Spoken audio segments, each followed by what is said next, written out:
Thanks for joining us on the program. I am Abosedi Adeniran. You can join the conversation on X, formerly Twitter, using the hashtag Beyond100Days and at TVC News NG. It's day 7 of COP28 Climate Change Conference. And although President Bola Tinubu is back to Nigeria, there is mounting anticipation for governments to prominently feature a planned cessation of coal, oil and gas in the official COP28 outcome. We have details in this report.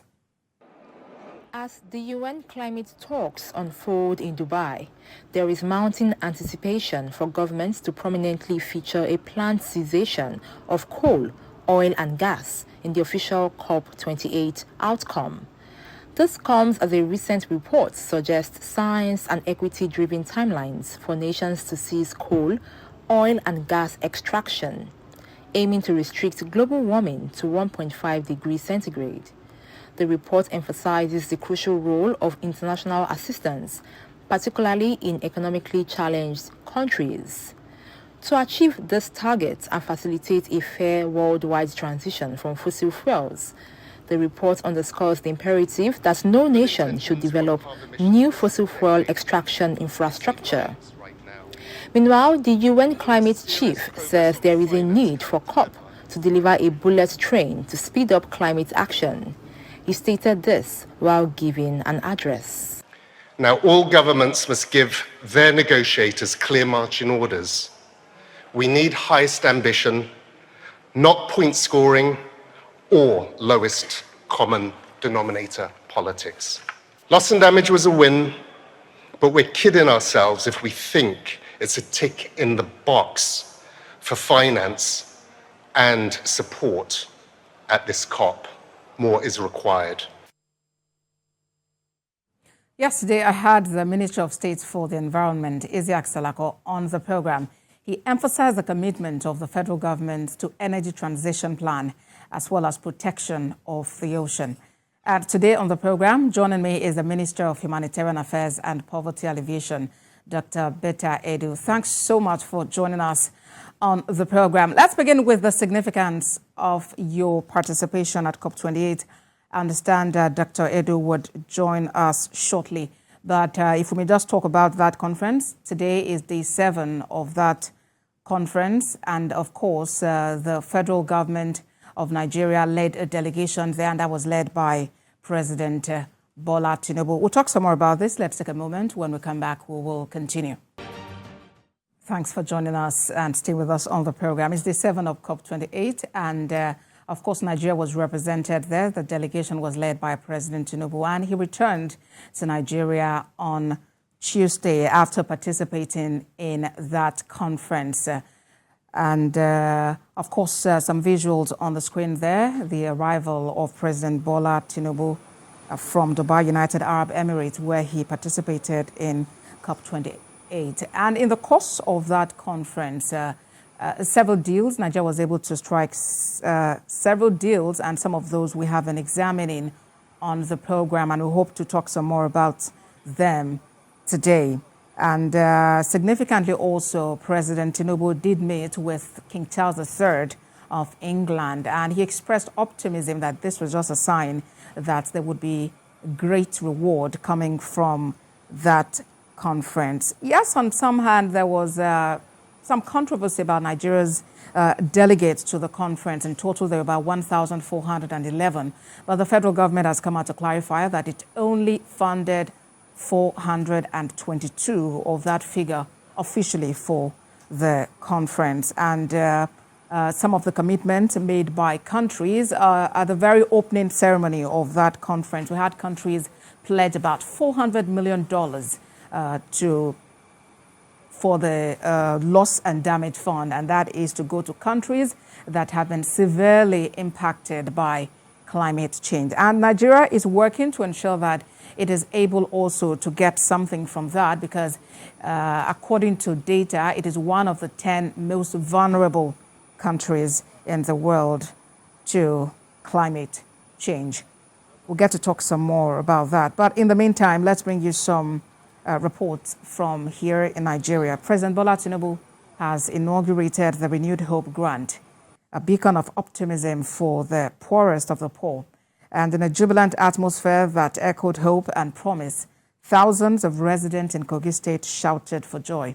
The event marked a significant milestone in the pursuit of poverty alleviation and humanitarian efforts in the state.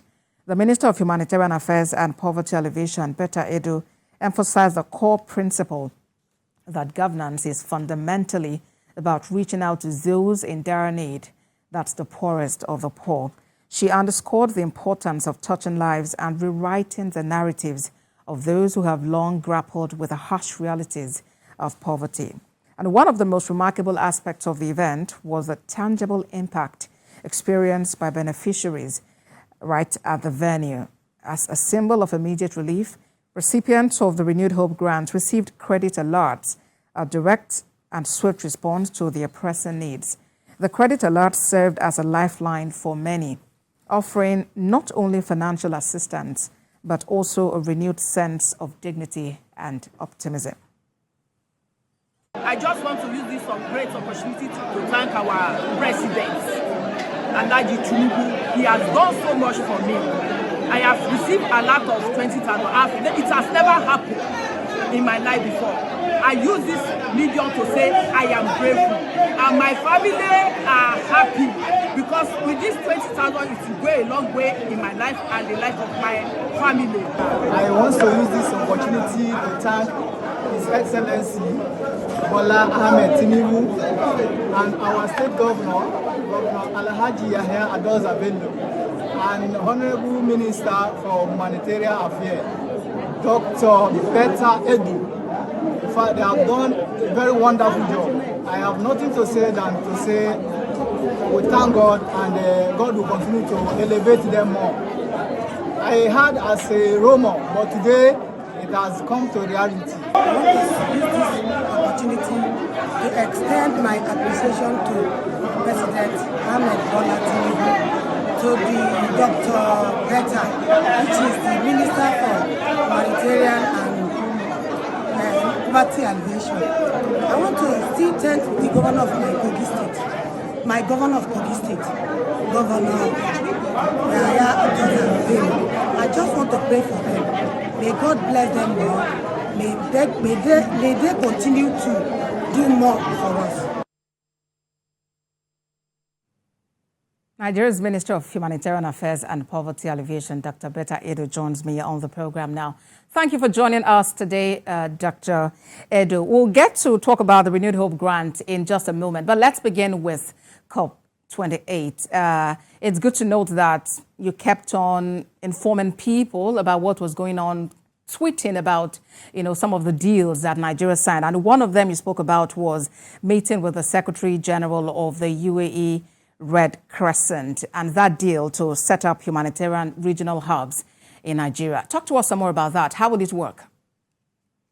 So first, we want to really appreciate the President Bola Ahmed Tinubu. I think it's been in fact, unprecedented first 6 months or almost 6 months in office. He has had exceptional interactions with the international community that has been able to attract a lot of good things for Nigeria in terms of capital development, in terms of financial support to the country and to projects in the country, capital projects, and of course in terms of human resources and different investments in different sectors, both in the humanitarian sector, of course the poverty alleviation, and then you have power amongst others. The COP28 was very significant for the Nigerian delegation led by President Bola Ahmed Tinubu. We had this huge window of opportunity to interact with different people who could support Nigeria in different ways. First, I'd like to draw a very clean line between the climate change and, of course, the humanitarian crisis.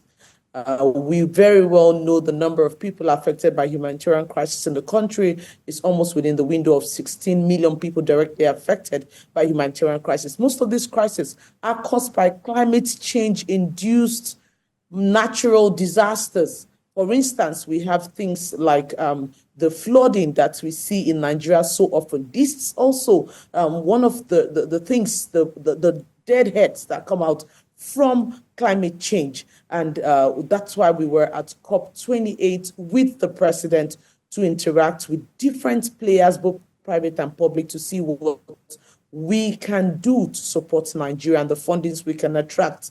We had different meetings, first with the UAE, where we met with the Minister for Tolerance and other very senior government officials in the palace, as well as, of course, the president. And we had full discussions on ways forward and the ways they can support Nigeria. And they're very willing to come in to support Nigeria in various sectors. Beyond this, we had a meeting with the Red Crescent, the Secretary General of the Red Crescent. I met with him, and he is completely interested in helping Nigeria to set up a humanitarian response system. Remember, as a country, Nigeria, with over 240 million people, we do not have a humanitarian response system that can adequately, at the slightest need, attend and respond to people in their millions. We do not have a humanitarian hub, a center where we do all our packaging, storage of response materials. We do not have a situation room where we can monitor humanitarian crises wherever they're going on, whether it's caused by, whether it's man-made or whether it's natural. We don't have that in Nigeria as present. These are all things I saw firsthand in the UAE, and we want to replicate same here. And the Red Cross of the UAE is ready to support us to achieve this. Beyond this, we had engagement with the Islamic Development Bank. Dr. Edu, shortly we'll get to talk about the Islamic Development Bank. But if we may dwell some more on this humanitarian hubs that you're looking to set up in Nigeria, of course, you know, with the guidance of Red Crescent. When exactly are we looking at it coming into effect? So basically, we have to begin with the construction, which should take close to 6 months and or more. First, we have gotten the design. We're going back to the UAE in January, where we'll sign the compact, and after which they will put boots on ground. And we already have a land at Gwarimpa, which was allocated to the ministry. We will use part of it to create the first humanitarian hub, which would be the central hub for Nigeria, the number one point of response for emergencies, disasters, issues, whatever it is, whether it's man-made or it's natural. We are able to, in a systematic way, address it. We'll also have holding areas. So we have, if we have emergency, we can have places where we can hold persons until we are able to get them back to their place of abode where they came from. We would also have these hubs in the 6 geopolitical zones of the country. This is for the first stage, and then furthermore, we can break them down into states and local governments. But first, the national, which is here in Abuja, which will be made up of the storage, the processing area, of course, the holding area, and then the administrative block. The designs are on the way, and we'll soon be receiving the final design. That's what we'll be taking to UAE while we're signing the compact, and then they will put boots on ground, supporting the Nigerian government to set up a system so that whenever we have any of this humanitarian crisis, we have a theater room where we can address those issues from and monitor the situation as they go on. All right, let's now talk about the support from the Islamic Development Bank. In what way would it come, and what does Nigeria give in return? So the Islamic Development Bank, they support nations in different ways. So they have the grants, they have the concession, and then they have the loans. For the grants and concessions, they are ready to support Nigeria and the Ministry of Humanitarian Affairs almost immediately. We're meeting with the Islamic Development Bank regional hub here in Nigeria. They have one of the biggest hubs in Nigeria, and we are partners already. We'll meet with the hub here and agree on areas. We already had a technical meeting of over 3 hours in Dubai. In that meeting, we identified areas. One of the areas is the humanitarian area. Other areas are the social safety nets and social protection programs across board that they are ready to support. They already have funding in different ways for this. They have the Sukuk Fund, they have the Sovereignty Trust Fund, they have other fundings that are the Zakat Fund, amongst other things that are dedicated to supporting nations like ours, and they are ready to support Nigeria fully. He has put the team, attached the team to the ministry, and they're working with our technical team. Once we are done with the draft, we'll be going back to Jeddah, and then they will sign the final agreement, and then they will come to Nigeria and release fundings to us. Beyond this, they are ready to support loans for businesses, micro, small enterprises, amongst other businesses, to see that poor people can have access to loans in Nigeria to carry out businesses. And of course, this will help lift them out of poverty. Remember, the target from Mr. President is to see the 50 million people are pulled out of poverty. And that's what we are going to be working on. We've already started. We've had several breakthroughs, but from the COP28, these are the positive outcomes for us as a ministry and as a nation. All right, I guess we'll look forward to, when all of the technicalities will be concluded, because very importantly, too, would like to know what Nigeria would be given in return for these supports coming from these bodies. But let's now talk about the Renewed Hope grant. Beneficiaries in Kogi State very excited about, what some would call a dream come true for them. But what really is the modality for selecting the beneficiaries? And are there plans to replicate this across the country? So the Renewed Hope vulnerable grants for poor persons, it's actually a one-off Kickstarter, like we like to call it, a Kickstarter for persons all across the country, families all across the country, and we just flagged that off in Kogi. It's one-off. It's just to support these families and their little businesses.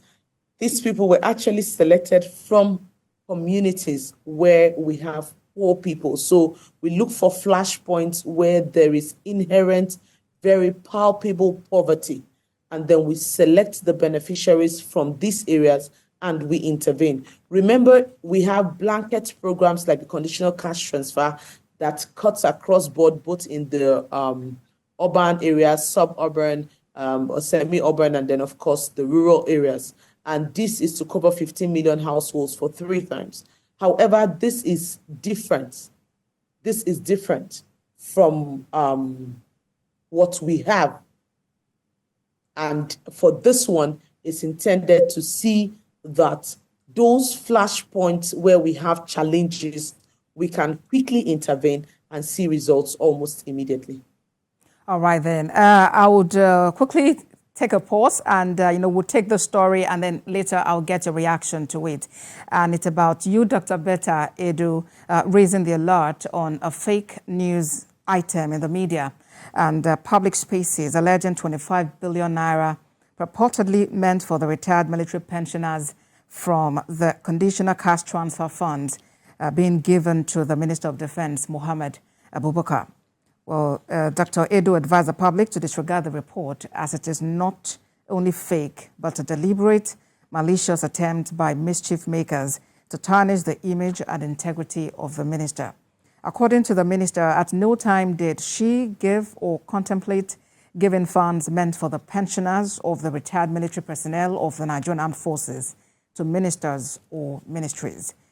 She stated further that for the avoidance of doubt, 17,077 veterans and 264,560 pensioners list were submitted to the National Social Safety Net's Coordinating Office in the 3rd week of November, and the process of in-person verification of the names submitted by the Nigerian Legion and the pensioners group is still ongoing. Dr. Edo, quickly react to this. You have come out to say that this is fake and it's only like a figment of the imagination of those who are peddling it.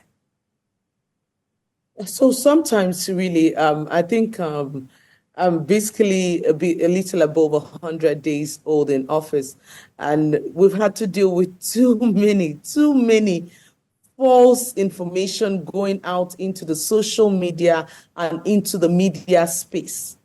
There is nothing absolutely nothing like 25 billion naira given to anybody. The conditional cash transfer is from the World Bank to the CBN and directly to beneficiaries. The list submitted to us from the veterans is about 17,000. And the list from pensioners is about 240-something thousand. And this list has to go through the entire verification process, including in-person verification, to see these people and ascertain that they are actually veterans or they are actually pensioners. And of course, we get their details from PENCOM. Of course, we get their details from their IPSA data and the rest of it. Working, they were being paid, and they are now pensioners. There is absolutely nothing like giving monies to anybody for any reason. Even we here at the ministry do not have the money. The money is paid directly from CBN to beneficiaries, and that's what it is. So when we have people sit down, cook up a figment of their imagination, and begin to write things and circulate, it's really so sad, especially for us in a country where we need healing, in a country where we need to work together for development. Beyond this, in recent times, we've seen a lot of scam alerts. It's everywhere.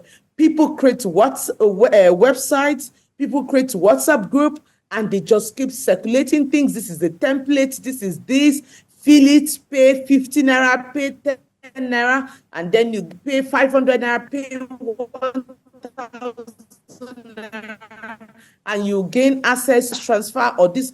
All right, of those are false. We have a national social register where we depend on to be able to pay these people, and these are verified persons. It's a good way to end the conversation. Thank you very much for that clarification and for joining us on the program. Minister of Humanitarian Affairs and Poverty Alleviation, Dr. Betta Edu, thank you for your time. Thank you for having me. And that's our program today. Watch a repeat broadcast at midnight and at 6 a.m. I am Abosede Adenu Adure.